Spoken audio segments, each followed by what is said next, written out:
AITA for refusing to let my parents move in after they sold their house to fund my sister's business. Hi, I'm Dave, 29.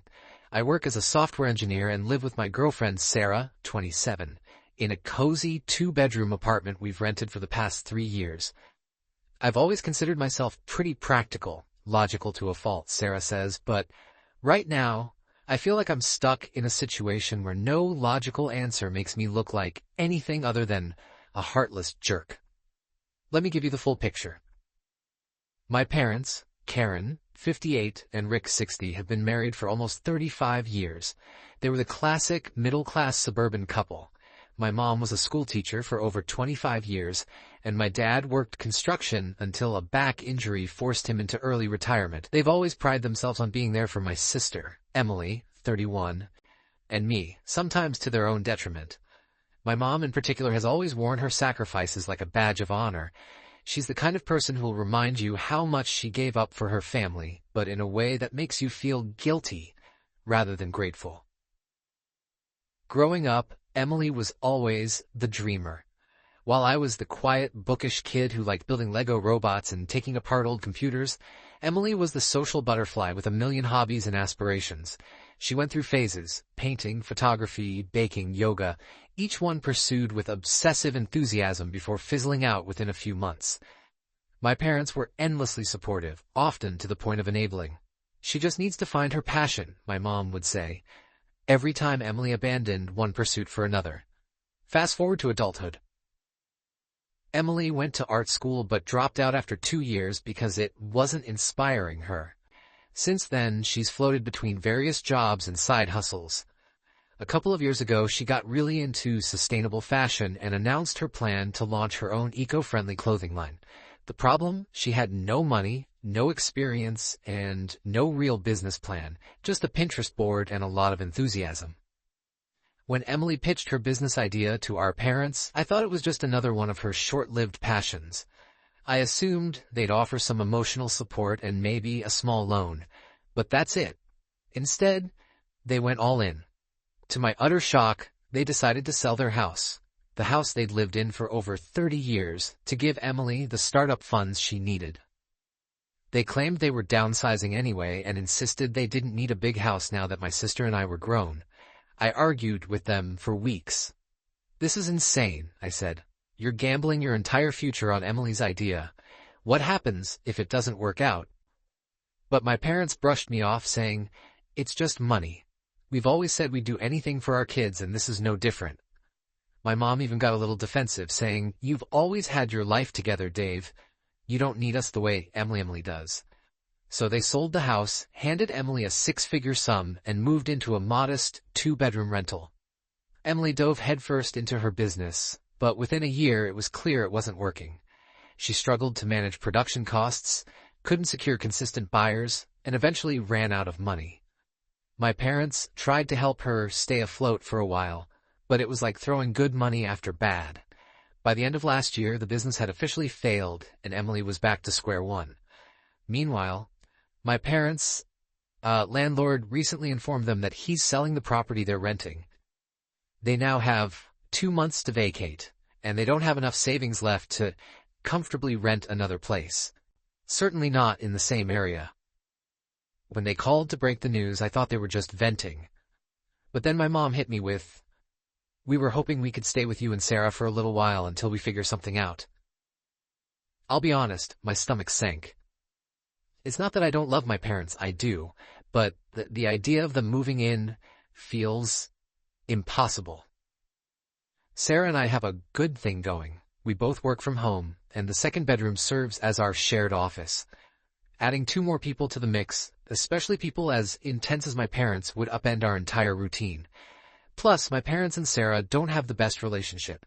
My mom has a tendency to micromanage. She'll comment on Sarah's cooking, cleaning, even the way she folds laundry.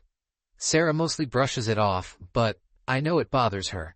My dad, on the other hand, can be blunt to the point of rudeness, which doesn't sit well with Sarah's more sensitive personality.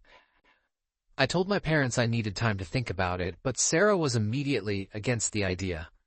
She said, "I get that they're your parents, but this wasn't your mistake to fix. You warned them. Why should we turn our lives upside down because they ignored your advice? She's not wrong. I did warn them multiple times, but when I brought this up to my mom, she started crying, saying, "We did this for your sister, for our family. Is it so wrong to expect family to be there for us now?" My dad added, "We're not asking for much, just a roof over our heads until we figure something out." After agonizing over it for days, I finally told my parents I didn't think it was a good idea for them to move in. My mom completely lost it. She accused me of abandoning them and choosing Sarah over my own family. She even brought up how much they sacrificed for me growing up, helping me pay for college, buying me my first car, and so on. My dad, usually the calmer one, said, "I thought we raised you better than this. Family takes care of family." And then there's Emily. She called me selfish and said I should be grateful for everything our parents did for me. I couldn't help but snap. "You're the reason they're in this mess in the first place. They wouldn't even be in this position if they hadn't sold their house to fund your failed business." She hung up on me, and now we're barely speaking. Sarah supports my decision, but feels guilty about it, like she's the reason I'm saying no. I've tried to reassure her that it's not her fault, but I can tell this whole situation is weighing on her too. I've even started getting messages from extended family saying I'm being heartless and that my parents gave me everything. I feel stuck. On one hand, I know I'm not responsible for my parents' decisions. They chose to sell their house. They chose to risk their financial stability to support Emily's dream, despite my warnings. But on the other hand, they're my parents. They've done so much for me, and part of me feels like I owe them. But where does it end? If I let them move in, what's the exit plan? What if they can't afford to find another place? What if this becomes a permanent arrangement? Am I supposed to sacrifice my relationship and my home life indefinitely? And honestly, what does this mean for Sarah and me? She's already expressed how much this would stress her out, and I don't want to put our relationship at risk. So Reddit, AITA, for refusing to let my parents move in after they sold their house to fund my sister's failed business? Or am I being cold-hearted and ungrateful? Update.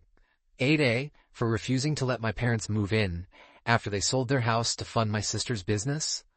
Hi, Reddit. First of all, thank you for all the responses to my original post. I was honestly overwhelmed by how many people weighed in, and I appreciated the mix of tough love, empathy, and creative suggestions. I've read through everything, and it's given me a lot to think about. Things have been messy since my post, but I wanted to update you all on what's happened. Spoiler, it's been a roller coaster. After I told my parents I couldn't let them move in, things were tense, to say the least. My mom was calling me every day, sometimes multiple times. One call would be calm and teary, with her saying things like, "I just don't understand how we got to this point." And the next would be full of anger. She accused me of being selfish, choosing Sarah over them, and forgetting everything they'd done for me. My dad didn't call as often, but when he did, his tone was blunt and disappointed.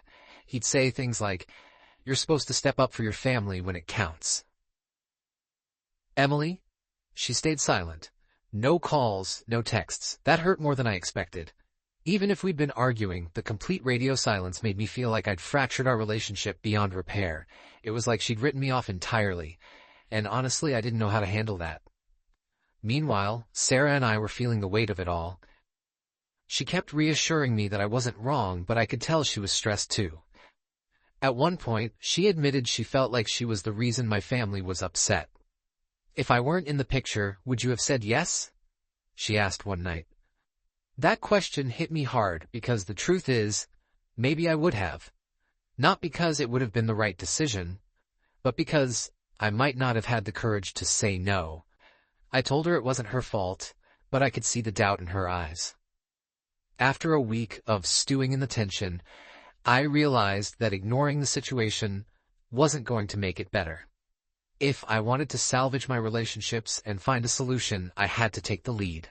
So I called my parents and asked if we could meet in person to talk things through. They were hesitant at first. My mom said something about not wanting to hear more excuses, but eventually they agreed.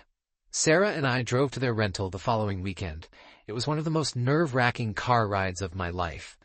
Sarah was quiet, and I could tell she was bracing herself for the worst. When we got there, the atmosphere was icy. My mom barely looked at Sarah, and my dad's handshake was stiff. Emily wasn't there, which didn't surprise me, but still stung. We sat down at their small dining table, and I started by apologizing, not for my decision, but for how I delivered it.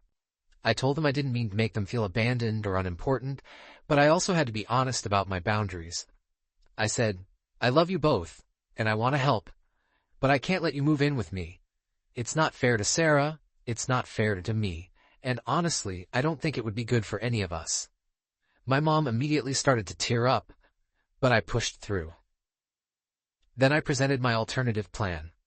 Over the past week, I'd been researching senior housing options in their area.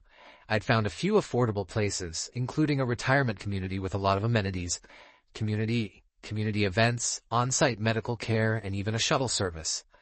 I'd reached out to the complex to confirm availability, and I offered to cover the deposit and the first 3 months of rent to give them time to settle in without financial stress. My mom was visibly upset. She said, "So what? You want to stick us in some old folks' home like we're a burden?" I told her it wasn't like that at all.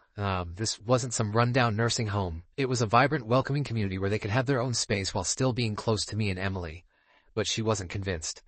She said, "We gave everything for you kids, and this is how it ends? You washing your hands of us?"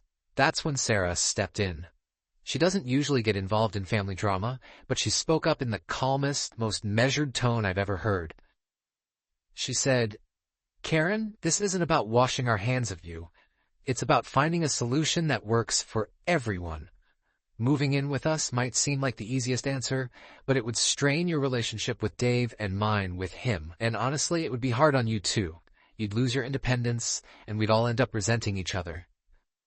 My dad, to my surprise, seemed to agree. He said, "She's got a point. Living with them might not be as easy as we think."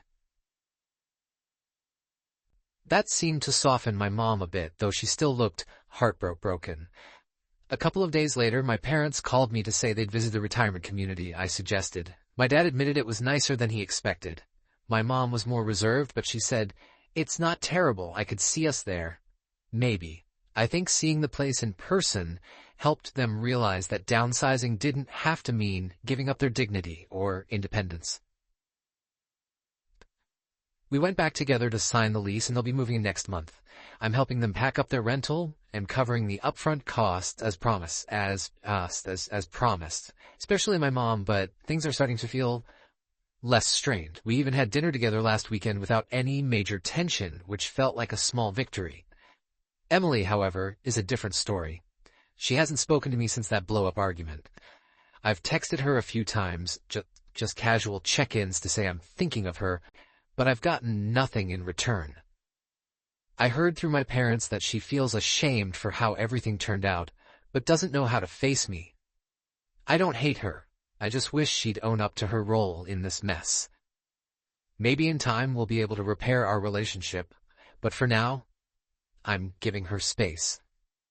As for Sarah and me, this whole ordeal has been a test, but we've come out stronger. We've had some tough conversations about boundaries and family, but it's made us more aligned about our priorities and our future together. I'm grateful for her patience and support, and I've made a point to tell her that.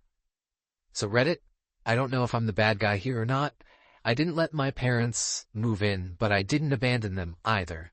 I found a compromise that let me support them without sacrificing my own life, and I think that's the best I could do. Do I wish things had gone differently? Absolutely. But at the end of the day, I can't change the past. I can only try to make the best of what's ahead. Here's hoping we're on the path to better days. Thanks for helping me get through this.